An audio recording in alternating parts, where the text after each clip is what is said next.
Hi, this is Srijita Day and you're watching me on Teleglam. Okay, so hi Shrita, welcome to Teleglam.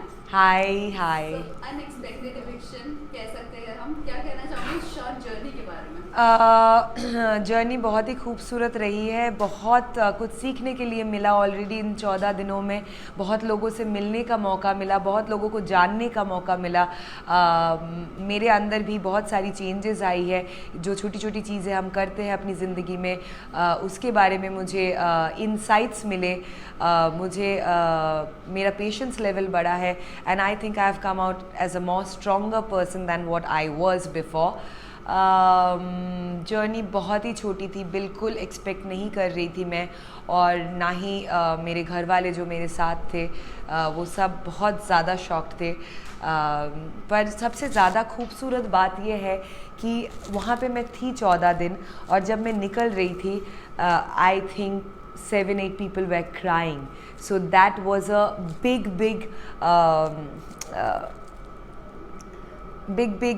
Moment for me, जो मैं अपने साथ carry करके लेके जाऊंगी। क्योंकि ऐसा कई बार हम देखते हैं कि लोग रोते हैं, पर वो लंबी जर्नी के बाद आप लंबा समय किसी के साथ बिताते हो तो इतना अटैचमेंट हो जाती है। पर आप सोचिए, पहली एविक्शन था ये, only 14 days we lived together, but actually I could see 7-8 people who were in tears, and that literally touched my heart. Okay, ये जानना चाहेंगे श्रीजिता what went wrong, जो इतनी जल्दी elimination? I think obviously it's the vote. Somehow maybe audience perceived me in a wrong way, that I got to know that people were saying कि मैं arrogant हूँ, जो कि बिल्कुल भी नहीं है। शायद मेरे face के expression से कभी कभी मैं ऐसे कम अक्रॉस करती हूँ, but I have a very expressive face and I am an actor. तो ऑटोमेटिकली मैं जो बोलना चाहती हूँ वो मेरे हैंड्स, शोल्डर्स और फेस से ही दिखता है। और definitely this kitchen situation what happened with Gori is the only reason why I got nominated, and then the second part is why I got eliminated. अगर वो सिचुएशन वो अननेसेसरीली उस दिन खड़ा नहीं करती तो ये शायद नौबत ही नहीं आता। ये जो किचन वाली बात है ये तो हम आपसे करेंगे। जो इलिटरेट वाली बात थी ये सौंदर्य ने कही थी। अगर हम आपसे पूछे ये जो मुद्दा जो उठा था, क्या वो सही था, नहीं सही था? किसके बारे में उसने इलिटरेट बोला? गौरी के बारे में, जो प्रियंका ने क्लियरली बोला था ये चीज़ को लेकर कि सौंदर्य ने ये बात बोली है कि वो एक्चुअली हाँ, क्योंकि वहाँ पे बहुत माहौल गर्म हो गया था, और मैंने सुना भी नहीं सौंदर्य ने क्या बोला या गौतम ने क्या बोला, क्योंकि हम सब एक शॉक में थे। उन्होंने जो जेस्चर किया था वो बहुत ही अश्लील है, बहुत ही घटिया है, बहुत ही घिनौना है, बहुत ही मतलब माफ़ी के लायक बिल्कुल भी नहीं है। क्योंकि मैं निकलते वक्त उन्होंने मुझे सॉरी बोला, मैंने भी बोला उनको सॉरी, पर वो बिलो द बेल्ट है एब्सोल्युटली। और उन्होंने क्यों किया, इतनी क्या बड़ी उनके ईगो में लग गया था, आई डोंट नो। तो मैं उस बात पे बाद में जाऊंगी। अगर सौंदर्य ने ये बोला था, आई डोंट नो उन्होंने क्या बोला, पर फिर सौंदर्य क्यों नॉमिनेटेड नहीं थी? फिर मैं क्यों नॉमिनेटेड थी? तो आई डोंट नो। और सौंदर्य ने अगर ये बात बोली थी तो हम सब एक्चुअली वहाँ पे we got shook, we actually got shook right, या बिकॉज कोई वो जेस्चर उनसे एक्सपेक्ट नहीं कर रहे थे, और मुद्दा बहुत ही छोटा था। सुम्बुल कांपने लग गई, उसको रोना आ गया, वो रोटी बनाते बनाते छोड़ के भाग गई। और मुझे लगा कि ये चीज़ें हमारी जो संस्कृति है, एक जो हमारी सीख है, उसके बहुत ही विपरीत है। और आप एक रिस्पेक्टफुल टेलीविज़न शो में आए हो, वहाँ पे आपको पता होना चाहिए कि कितना तक आप कर सकते हो, कितना तक आप नहीं कर सकते हो। मैंने भी बोला था कि ये मेरा स्टैंडर्ड नहीं है कि मैं इस स्टैंडर्ड में जाके उसके साथ बात भी करूँ। दैट मीन्स कि उनका वो जो जेस्चर था उस सिचुएशन को मैं मीन कर रही थी। मैं ये नहीं मीन कर रही थी कि वो कौन से स्टैंडर्ड से आती है या कौन से क्लास से आती है, मैं ऐसी सोचती भी नहीं हूँ। अगर होता तो मैं पहले हफ्ते में उनके साथ इतना योगा नहीं करती, उनको ये नहीं बोलती कि तू मुझे डांस सिखा। अगर मेरे परसेप्शन में ये स्टार्ट से ही था, मैं ऐसे किसी के बारे में परसीव नहीं करती हूँ। मेरा सिर्फ उस जेस्चर को लेके, उस पॉइंट पे उनका वो रिएक्शन को लेके ये था कि this is not my standard, और इस स्टैंडर्ड में मैं उतर के उनको जवाब नहीं दे सकती हूँ। तो मुझे लगता है आप ऑडियंस समझेंगे, क्योंकि बिग बॉस ने मुझे मौका ही नहीं दिया बात को क्लियर करने की। तो शायद आप ऑडियंस ये बात समझे कि मैंने उनके स्टैंडर्ड या क्लास या अपब्रिंगिंग ऐसे कुछ भी मीन नहीं किया। मैंने जितना मीन किया कि आप जिस सर्कमस्टेंसेस में, जिस एनवायरनमेंट में आप बड़े होते हो, उससे रिफ्लेक्ट होता है कि आप कैसे हो। और ये बहुत ही सच्ची और जेन्युइन बात है। इसका मतलब ये नहीं कि मैं उनकी अपब्रिंगिंग पे उंगली उठा रही हूँ, या इसका मतलब ये नहीं कि मैं उनकी स्कूलिंग पे उंगली उठा रही हूँ। नॉट एट ऑल, बिकॉज हमें सीख हर छोटी छोटी चीज़ों से हर रोज़ मिलती है ज़िंदगी में।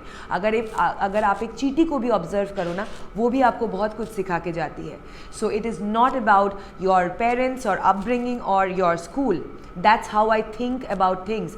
क्योंकि हर चीज़ को, हर वर्ड को एक कैटेगराइज करना ज़रूरी नहीं है कि लेवल, स्टैंडर्ड, ये तो सारी गलत बात है। नो, वो अलग कॉन्टेक्स्ट में अलग तरीके से यूज़ हो सकता है।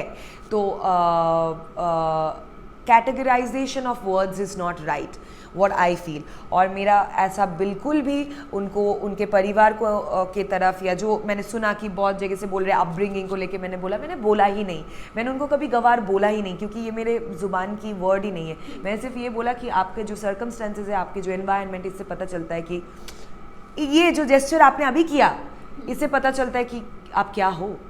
क्योंकि आप खुद ही दिखा रहे हो, आप खुद ही अपने आप से लोगों को दिखा रहे हो, कैमराज को दिखा रहे हो। So it was absolutely below the belt. It was unacceptable,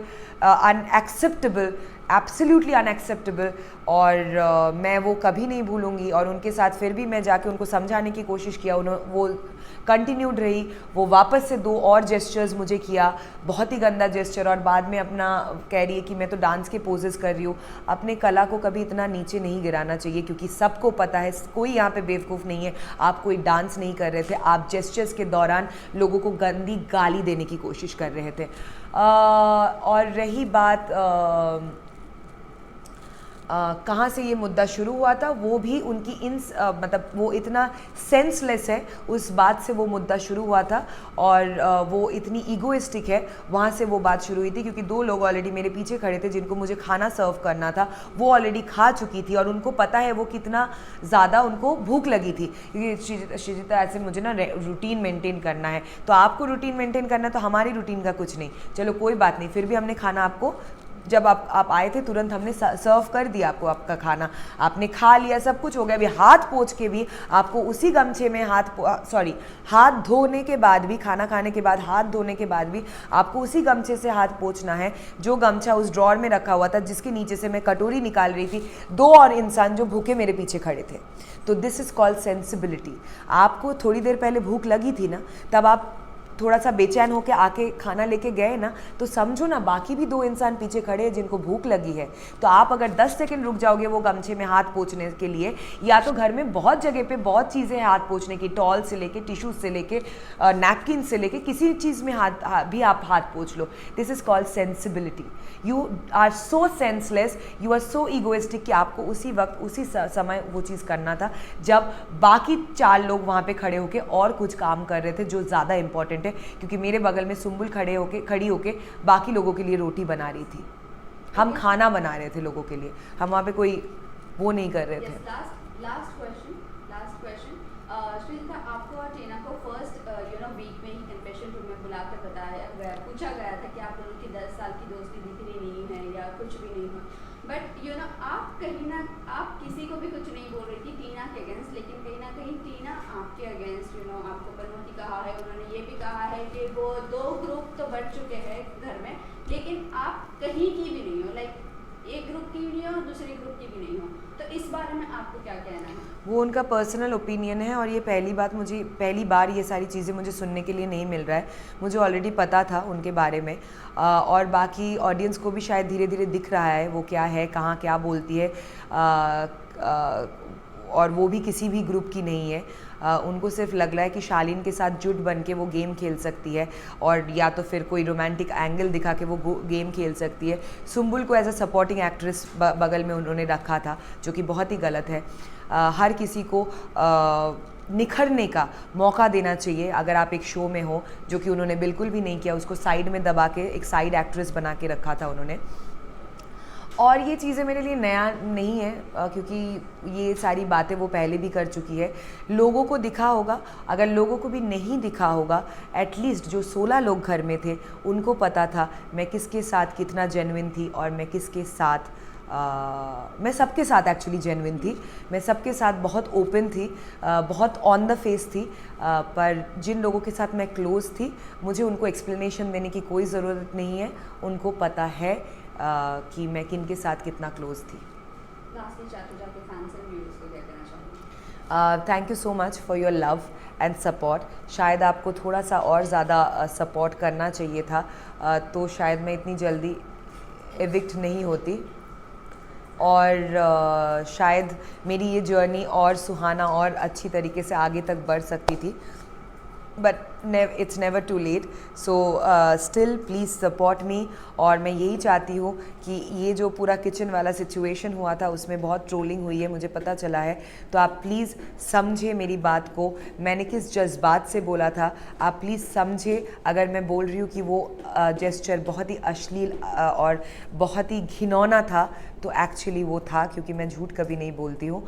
और आप समझे मेरी जो बाद में जो रिएक्शन निकला था वो भी आप समझे। Thank you so much. Thank you.